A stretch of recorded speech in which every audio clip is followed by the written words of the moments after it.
যুদ্ধ শেষ, কিন্তু ইরান কি আরও ভয়ঙ্কর রূপে ফিরে আসছে? মাত্র কয়েক সপ্তাহের মধ্যেই কীভাবে আবার সামরিক শক্তি বাড়িয়ে ফেলল ইরান? মার্কিন গোয়েন্দারা কেন এখন নতুন করে সতর্কবার্তা দিচ্ছেন? দর্শক, মধ্যপ্রাচ্যে কি আবারও বড় যুদ্ধের কাউন্টডাউন শুরু হয়ে গেছে? আজকের ভিডিওতে জানবেন কেন যুক্তরাষ্ট্র ও ইসরায়েলের হামলার পরেও থামছে না ইরান, আর কিভাবে খুব দ্রুত নিজেদের ড্রোন, ক্ষেপণাস্ত্র ও সামরিক ঘাঁটিগুলো পুনর্গঠন করেছে তেহরান। প্রায় ৩৯ দিনের ভয়াবহ যুদ্ধের পর ইরান ও যুক্তরাষ্ট্রের মধ্যে বর্তমানে যুদ্ধবিরতি চলছে। মার্কিন প্রেসিডেন্ট ডোনাল্ড ট্রাম্প বলছেন এই যুদ্ধবিরতি অনির্দিষ্টকালের জন্য, কিন্তু বাস্তবতা বলছে ভিন্ন কথা। কারণ যুদ্ধ থেমে গেলেও দুই দেশের মধ্যে উত্তেজনা এখনও চরমে। আর সবচেয়ে বড় কথা হচ্ছে, ইরান নাকি অবিশ্বাস্য গতিতে আবারও সামরিক শক্তি বাড়াচ্ছে। মার্কিন গণমাধ্যম CNN এর তথ্য অনুযায়ী ইরান খুব দ্রুত তাদের ক্ষেপণাস্ত্র, ড্রোন ইউনিট ও অন্যান্য উৎপাদন ব্যবস্থা পুনর্গঠন করেছে। যুদ্ধের সময় যুক্তরাষ্ট্র ইসরায়েলের হামলায় ইরানের বড় ধরনের ক্ষতি হয়েছিল।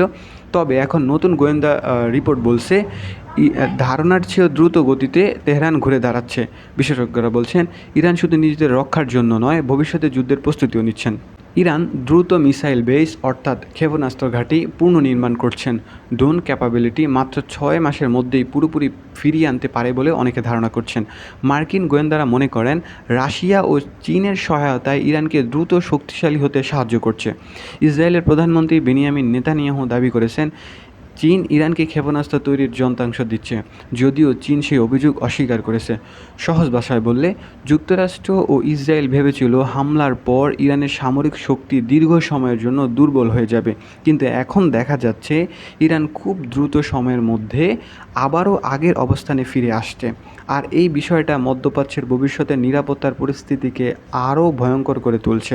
যদি আবারও যুদ্ধ শুরু হয়, তাহলে শুধু ইরান আমেরিকা নয়, পুরো মধ্যপ্রাচ্য নতুন সংকটে পড়ে যেতে পারে। দর্শক, আপনার কি মনে হয় ইরান কি সত্যিই আবার বড় যুদ্ধের প্রস্তুতি নিচ্ছে, নাকি এটি শুধু নিজেদের নিরাপত্তা জোরদার করার চেষ্টা? আপনার মতামত নিচের কমেন্টে অবশ্যই জানান। ভিডিওটি ভালো লাগলে একটি লাইক, কমেন্ট, শেয়ার করতে ভুলবেন না এবং পরবর্তী আপডেট পেতে আমাদের চ্যানেলের সঙ্গেই থাকুন। দেখা হচ্ছে পরবর্তী কোনো ভিডিওতে। ততক্ষণ ভালো থাকুন, সুস্থ থাকুন।